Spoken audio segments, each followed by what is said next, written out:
It is Wednesday here on the Commanders Report, which means another week and yet another Commanders mock draft. 7 rounds, and I have a very interesting trade for you guys in this week's mock draft. So can't wait to get into it. Can't wait to share it with you guys. But before we get into this week's mock, make sure you guys click that subscribe button because all throughout the month, all throughout the month of April, things are going to get crazy. Rumors are going to be thrown out there. There's going to be a bunch of lying. There's going to be a lot of smoke screens. And you know what? We're going to be covering every single Commanders draft news story right here on the channel, 100% free. We'll let you know what is probably a smokescreen, what is probably real, and what you can expect heading into the big night in Detroit at the end of the month. Also, we got in-depth scouting reports on all the top Commanders draft targets here on the channel. Positional rankings, we already have several of those positional ranking videos on the channel already. And like today's video, we got weekly mock drafts, and it's all 100% free. So listen, man, this is going to be a historic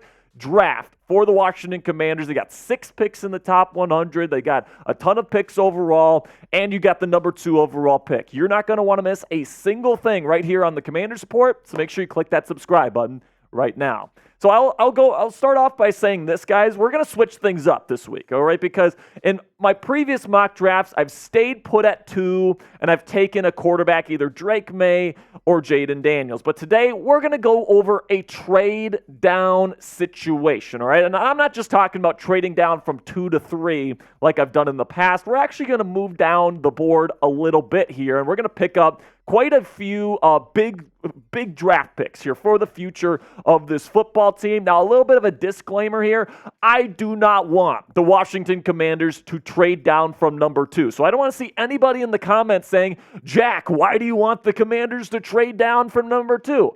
I don't, all right? But we're just going to be going through this thought exercise here today to see what the Commanders can get in a trade and what their draft haul could look like if they end up trading down for an additional first-round pick, not only this year, but also next year. The only team that you can really do that with at this point is the Minnesota Vikings, all right? So here is the trade-down idea that we're going to be executing in today's mock draft. So you get both of Minnesota's first-round picks this year, number 11 overall and number 23 overall. You also get their 4th-round pick this year, number 108 overall. Plus, you get their first-round pick for next year's draft. So you go into year 2 of the Dan Quinn era, hopefully with your franchise QB of the future, and you still have 2 first-round picks to really build this roster through the next couple of seasons. And the Vikings are going to get the number 2 pick to probably take Drake May or Jaden Daniels, and then they'll get a 3rd-round pick as well, number 78. Now, if you are Adam Peters, if you are Dan Quinn, would you accept this trade? Let me know down there in the comment section by typing A for accept or D for decline. This is going to be the pinned comment on today's show. So YouTube's going to throw you an ad break here in just a couple of seconds. When that happens, take advantage of that time by letting me know what you would do. Personally, guys, I want to stay put at 2, so I would probably decline. But in this scenario here where they trade down to number 11, the quarterback that I would prefer is Michael Penix Jr. out of Washington. And currently, I have Michael a little bit higher than kind of the consensus. I think the consensus either has him at number 5 or number 6 out of this year's top quarterback prospects.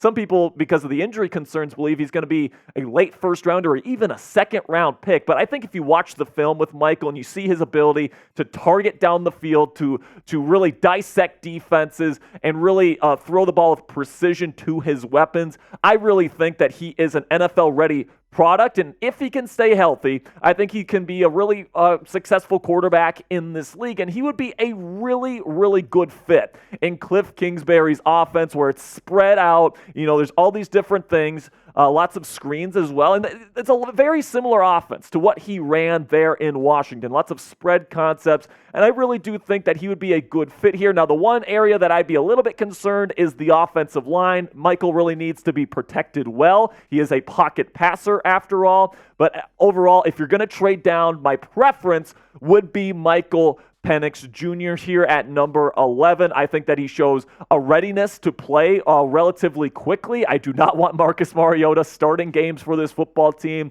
next year. And if I can't get my pick, my preferred pick of Jaden Daniels at number 2, that's what I would do. I would go with Michael Penix Jr. at number 11. We actually break down my thoughts on Michael Penix Jr. as well as Jaden Daniels a little bit in yesterday's show. So I'll put the link to that one in the comments and description. I go over the pros, the cons, and then also Michael's pro comp, which is pretty interesting as well. So if you want to check that one out, once we're done today, you can check out that video. Again, the link will be in the comments and description. Then with the other first-round pick here, you have some options here. You could go number 1 shutdown corner. You could get legitimate left tackle. But here I'm going to go with number 1 edge rusher in Latu out of UCLA. And plain and simply, the reasoning for this, guys, is I have been seriously underwhelmed with what the Washington Commanders did to address the gaping hole at edge rusher that trading Montez Sweat and Chase Young at the trade deadline last year left on this football team. You bring in Dorrance Armstrong to be your number 1 edge rusher. I mean, I like Armstrong. He's a pretty decent player. He's had some good years in this league, but I think he's more of a number 2 option instead of a number 1 guy. Cleveland Ferrell, I mean, Dante Fowler Jr. I mean, a lot of these guys are decent players,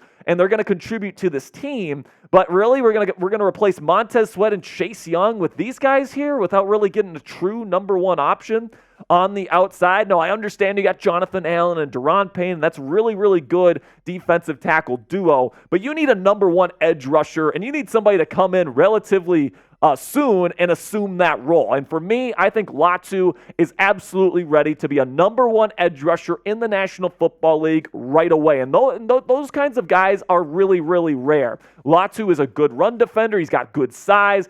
He was in like the 92nd percentile in relative athletic score. So don't be getting down there in the comments and telling me that he's not athletic, because he is very athletic. And then he is arguably the most unguardable pass rush move known to this sport, and that's called the cross chop move. You see guys like TJ Watt, Myles Garrett, Nick Bosa, all the top guys in the league have mastered this move called the cross chop, and Latu has already done that before he's even entered the National Football League. That's why he has been so productive over the last 2 seasons with the UCLA Bruins, and I think he's going to be able to come into the league right away with that elite cross chop move and dominate from the word go. He is my number 1 edge rusher in this class, and because you got Jared Verse and Dallas Turner, also really highly touted edge rushers, there's a chance he is sitting there at number 23.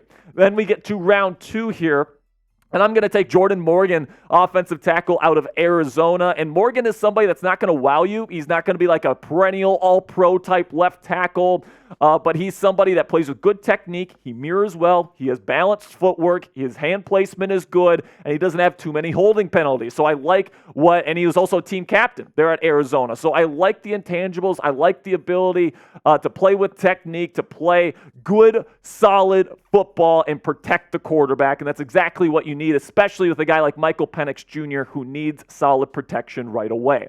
Then also in round 2, I'm gonna have them take a corner, because right now you're going into next season with Emmanuel Forbes as your number 1 option, bona fide number 1 option, and I don't know if I feel super comfortable with that. TJ Tampa is somebody that fits the mold of what Joe Witt Jr., the new DC here in Washington, and of course head coach Dan Quinn are looking for in a potential number 1 corner. Long arms, physical, really good run defender, and he's also got pretty darn good speed as well. Very athletic player. He's got all the physical tools that you look for. His tape isn't perfect. There are some footwork issues at times. There are times where he's not as sticky as he should be given his physical profile. But I think he's somebody that can absolutely grow into a number 1 cornerback role in the National Football League. And I think Joe Witt Jr. and Dan Quinn can do a really good job at developing TJ Tampa out of Iowa State. Then we get to round 3 here, and I'm going to have Dan Quinn take maybe his next Cam Chancellor. Now, we all know how good Cam Chancellor is and how menacing he was over the middle of the field, just destroying people. Well, that's kind of what Jaden Hicks does out of Washington State. I mean, you watch this guy's film. This guy plays with reckless abandon, and he just puts his body on people in ways that hurts them. All right, plain and simply, this guy is an absolute monster of a strong safety, and he's also pretty darn good in coverage as well. So you have Jeremy Chin coming in here on a one-year deal. He's fine for now, but what about somebody for the future? I think Jaden Hicks out of Washington State is somebody that can absolutely come in and just be an absolute monster over the middle of the field with Dan Quinn and Joe and with Joe Witt Jr. coming in here as the new defensive play caller. Now coming up here, I take a wide receiver in round 3. At the end of round 3, pick number 100. So if you want to see which wide receiver I take at the end of day 2, make sure you guys stick around. But before we get into that, let's have word from our sponsor here at Fanatics. You can go chatsports.com/24DH. All right, so that's chatsports.com/24DH to get yourself an official Washington Commanders draft hat today. No matter who the Commanders end up taking in round 1 or round 2 or round 3 or wherever, they're going to be wearing this hat right here, all right? So it's Detroit themed, all these different things, and it is officially licensed from our friends at Fanatics. Get yours today before they're all gone by going to chatsports.com/24DH. I'm going to put the link to that in the comments and description so you can get your Commanders draft hat in your closet today. In round 3, pick number 100 here, closing out day 2 of the NFL draft. I'm going to have the Commanders take Malik Washington, wide receiver out of Virginia. Now, I've mocked Washington to the Commanders and a number of my other mocks. And the reason why I keep putting him in these mocks is because he's such a good value. I mean, he's undersized, so he's going to get undervalued by a lot of teams in the National Football League. But I believe he was 3rd in yards after the catch last year. He was top 5 in Pro Football Focus grading last year for all the wide receivers in the FBS last year. I mean, there's a lot of receivers that play in college football. He was top 5 grade out of everybody, and you can probably get him in round 3, maybe even round 4 if you are the Washington Commanders. He blocks his ass off in the run game. He's super quick twitch, and he's also really strong as well. A lot of these smaller receivers, they don't have the play strength to really survive, even on the outside in the National Football League. I think Malik Washington is probably more of a true slot, kind of screen type receiver, but he's also somebody that is built enough to be a legitimate run blocker for this spread system. I do think that this would be a fantastic fit for the Washington Commanders, Michael Penix Jr., and of course, Cliff Kingsbury, the offensive coordinator. Then we get to round 4. We're going to go offensive tackle again because I just don't trust Andrew Wiley to be the right tackle of this team for many years to come. Maybe one more season, but I mean, let's be honest, man. He is on the decline of his NFL career. So let's go and get Christian Jones, offensive tackle out of Texas. Out of all the tackles in Mobile, Alabama for the Senior Bowl this year, this guy right here had the best one-on-one periods in practice out of anybody that was there.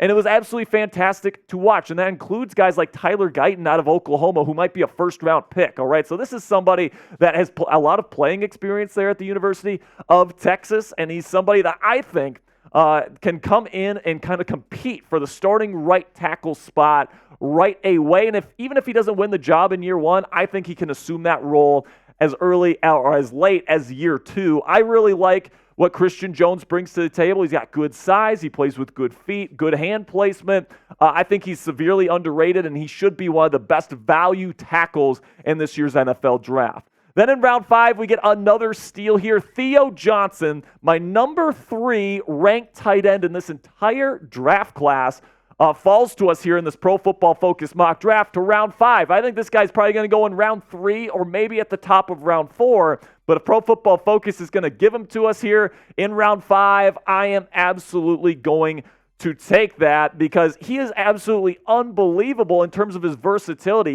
You can be an inline blocker, and he can do it that way. He's a good receiving tight end as well. And because you take into account all of these different factors with Theo Johnson, I think he's the number 3 tight end in this class, only behind Jatavian Sanders out of Texas, who's my number 2 tight end, who I've mocked to the Commanders many times as well. And then Brock Bowers, who's probably going to be a top 15 pick. All right, so Theo Johnson's in some very good company there. Top 3 tight end. You're getting him in round 5. If he falls this far, I think the Commanders need to run that ticket up to the podium. Then also in round 5, I'm going to take Zach Zinter again. I took him in last week's mock.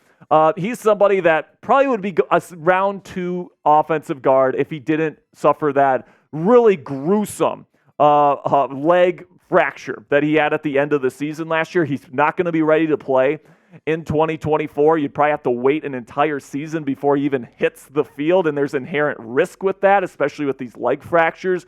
But man, Zinter is big. He is powerful. And, right now, you've got Nick Allegretti, you've got Michael Dieter, and who knows if Christian Jones wins the right tackle spot. You could probably move Andrew Wiley into left guard as well. Those 3 guys, somebody's going to figure it out for 1 year. But then going into 2025, you can plan on Zach Zinter competing for that starting left guard spot. And I think here in round 5, to get a guy of this caliber that probably would have gone in round 2 had he not got injured, I think that's a pretty darn good investment for a team that's currently rebuilding their roster. Then in round 7, final pick here, I'm going to go MJ Devonshire, cornerback out of Pittsburgh. Now, Devonshire, there's definitely a lot of examples on his film where he is getting absolutely toasted, especially on double moves. He is extremely aggressive, looking for interceptions, all these different things. And there's a reason why he's expected to go late day 3. But there's also a reason why there's going to be a team that takes a chance on him on day 3 because he has that instinct. He has that ability to and that want to go out and make shit happen for the defense and get those big-time turnovers. And that's exactly the type of stuff that Dan Quinn and Joe Witt Jr. want in their secondary room here in Washington. Now, this could be an absolute bust. Devonshire could be off the team by year 2, all right? But in round 7, if you're getting a guy that can create turnovers, if get somebody that's extremely aggressive and fits your style of defense, I think that's something that they would pull the trigger on. So here's my mock draft haul here. Of course, don't forget you get the Minnesota Vikings first-round pick in 2025 along with all of this talent. You get Michael Penix Jr., good fit for this Cliff Kingsbury offense in my opinion. Latu, also in round 1 to be your number 1 edge rusher for the future. Jordan Morgan as your day 1 starting left tackle. TJ Tampa probably going to play opposite of Emmanuel Forbes, hopefully